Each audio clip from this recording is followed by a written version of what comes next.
Bonjour à tous. Je sors à l'instant de la réunion organisée par le Premier ministre et le ministre de la Santé avec tous les dirigeants des partis politiques français.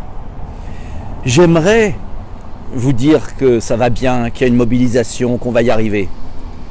Mais en sortant de cette réunion, je ne peux que vous dire la vérité. Et la vérité, c'est que j'ai senti un gouvernement totalement dépassé. Aucune réponse précise sur les tests. La France effectue très peu de tests. Or, si on veut prévenir la maladie, il faut tester les Français, notamment ceux qui ont des symptômes. Aucune réponse précise du ministre. Aucune réponse précise du ministre sur les masques. Ah si, on a appris que le stock stratégique à l'heure actuelle de masques chirurgicaux, je ne parle pas des masques de protection FFP2 pour les personnels de santé, il n'y en avait que 87 millions, c'est-à-dire 8,7% uniquement des objectifs donnés par le Haut Conseil de la Santé publique en 2011. Nous n'avons pas eu de détails précis sur la date des commandes. Pourquoi Mme Buzyn a envoyé des matériels en Chine le 19 février? Comment on allait rattraper le retard? Comment on allait livrer les professionnels de santé, les pharmacies? Le ministre nous a simplement dit qu'il passait son temps à cela. C'est ahurissant. Nous avons été un certain nombre de différentes tendances politiques à alerter le ministre sur le besoin des personnels soignants en masque. Enfin, aucune réponse précise sur les lits de réanimation. Si, le ministre nous a dit qu'il y avait 30% de capacité supplémentaire liée à l'activation du plan blanc. Mais simplement, j'ai demandé si, en surcroît des 4700 lits de réanimation, les 30% supplémentaires permettraient d'accueillir les malades si nous avions une épidémie comme en Italie. Je n'ai eu aucune réponse. Aucune réponse sur la relocalisation des médicaments, de la production de médicaments, notamment les anticancéreux, pour éviter une pénurie. D'une manière générale, aucune réponse non plus sur la différence d'approche entre notre pays et l'Europe et d'autres pays. Singapour, qui a réussi à dompter la maladie grâce à la fermeture des frontières et grâce à des mesures de protection liées aux masques.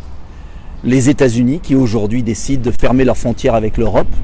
Le fait que les experts, soi-disant, doivent inspirer les décisions politiques, comme l'a dit le ministre en introduction, alors même que nous savons aujourd'hui que les experts ne pensent pas la même chose et que ce sont ces mêmes experts qui ont conduit Mme Buzyn fin janvier à dire que jamais l'épidémie n'arrivera en France. Nous aurions aimé, oui, j'aurais aimé avoir un pouvoir qui à un moment dit les choses franchement. C'est une maladie, c'est une épidémie grave. Nous pouvons la surmonter, il ne s'agit pas d'affoler les Français, mais nous devons offrir les masques de protection pour ralentir la maladie, tester les malades pour qu'ils sachent qu'ils sont malades et éviter de propager l'épidémie, et puis bien évidemment fournir les masques à tous les personnels et aux Français qui le demandent et qui peuvent être porteurs eux-mêmes et qui circulent dans les transports en commun. Pour conclure, et non pas faire sourire car c'est vraiment pénible de voir cela. Nous étions espacés dans cette salle d'1 mètre chacun, comme au Conseil des ministres. Alors moi j'ai posé une question très simple au début de la séance. Ce qui vaut pour les responsables politiques, ce qui vaut pour les ministres, et c'est bien de se protéger. Est-ce que cela vaut pour les étudiants dans les universités, pour les écoliers dans les écoles?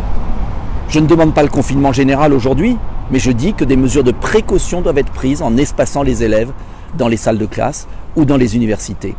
En un mot, pour conclure, j'ai vraiment le sentiment que le gouvernement n'anticipe pas. Il suit les événements. Et j'ai eu le sentiment aussi que sa volonté de ne pas affoler. Mais pour ne pas affoler, finalement, il est en train de rompre la confiance entre les Français et lui. Et je crois au contraire que pour ne pas affoler, il faut dire la vérité, prendre les mesures rapidement pour éviter que cette épidémie ne s'accroisse, car n'oublions pas que 2% des porteurs de la maladie peuvent décéder ou avoir des complications extrêmement graves. Il y a urgence à agir. Je regrette que cette réunion n'ait pas servi à grand-chose. J'espère que le gouvernement entendra les propositions que nous lui avons faites, car nous sommes dans des propositions constructives. À tous les moments, Debout la France a proposé des mesures simples, efficaces, qui existent dans d'autres pays et qui sont demandées par les professionnels de santé.